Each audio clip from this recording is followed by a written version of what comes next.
Guitarist magazine. Now, anybody who's had anything to do with guitar in the last 40 years will recognise the pedal I've got in front of me, the Boss DS-1 Distortion. The only difference is in this case is that this is a brand new version made by Guitarist, which is Boss's version of a custom shop, if you like. And what that means is Boss take some of their classic pedals and they just give them the boutique treatment. They tweak the tone circuits, correct what some people perceive as weaknesses in these classic pedals over the years, or rather things that could be sort of plumped up, made a bit more usable. They've already done things like the CE2, and I think everybody was waiting for them to get round to the biggie, Boss's best-selling pedal, the DS1, and now they have, and I've got it here on the pedal board, the DS-1w. So before we hear some sounds in isolation, let's have a little look at some of the features.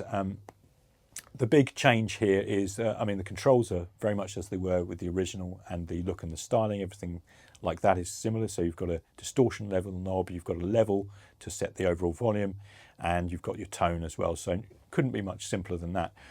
What we have in this case is a mode switch in the middle here, which is the Guitarist bit coming in. So moved over to the left as I'm looking at it, it's in standard mode. So that's very much the classic DS1 distortion. Nice and edgy, nice and bright, nice and toothy, not overly fat on bass and lower mid-range. If you move it into the custom mode, you get an extra 6 decibels of gain, and Boss claim greater touch sensitivity, fuller mids, and just a generally chunkier sound. So before we hear the pedal in action in a bit more music, let's listen to some of the sounds in isolation. First, I'm going to play it in standard mode, and then as we go through it, I'll be switching this switch in the middle over to custom so you can hear the difference. A little word on signal chain before we start. The amp I'm using is the Laney Lionheart 20 watter. We have got some other effects on the board here which you'll hear being brought in. There's a Boss RE202 Space Echo, just providing a little bit of extra juice there and ambience, and I might probably bring in our reverb here, which is a Free the Tone Ambispace digital reverb, just so you can hear what this soaring distortion sounds like in a normal track context for that kind of sound. So we'll play around with these things. You'll see me adjusting things, but we'll just crack on. Okay, so I'm going to engage the pedal in standard mode. Absolutely the classic sound there.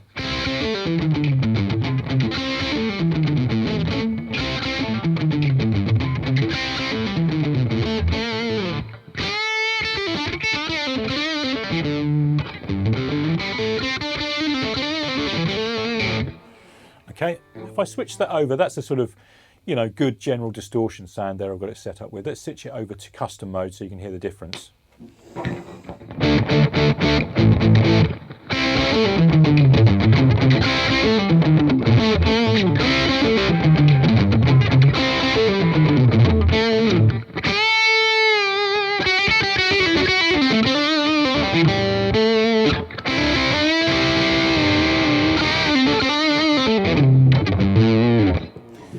Yeah, quite a bit fatter all round there, but go back to the classic sound. You can immediately hear that drop in volume. But again, lest it sound like that's a switch that does less good and more good, it's not really, because this is the classic sound of the DS1, and a lot of people will want that sound because it evokes so many great recordings. The fatter version in the custom setting, it just gives you more options there. So I'm going to turn it up in standard mode. I'm sure probably don't need to go through the standard mode too much, but here it is at maximum distortion.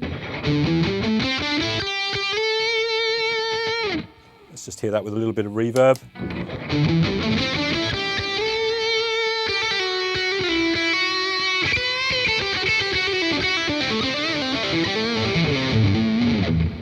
I mean, yeah, that is your archetypal distortion, really. Let's hear that same sort of vibe in the custom mode.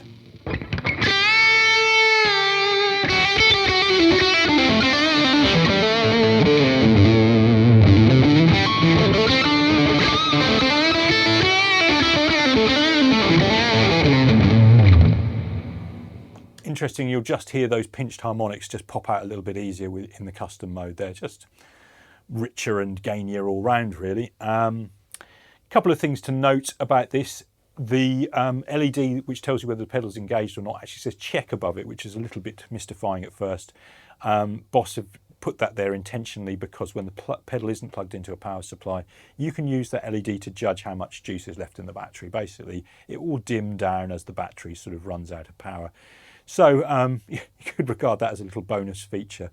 And that's really all there is to the pedal. I mean, we'll try a couple of extra sounds here in the lower gain ranges just to show you, and then we'll move on to a little outro piece of music so you can hear it in context. So some of the lower gain sounds, then we'll come up with the gain a bit more, hear a bit more of what this can do in its new custom mode, and then we'll move on to our outro track.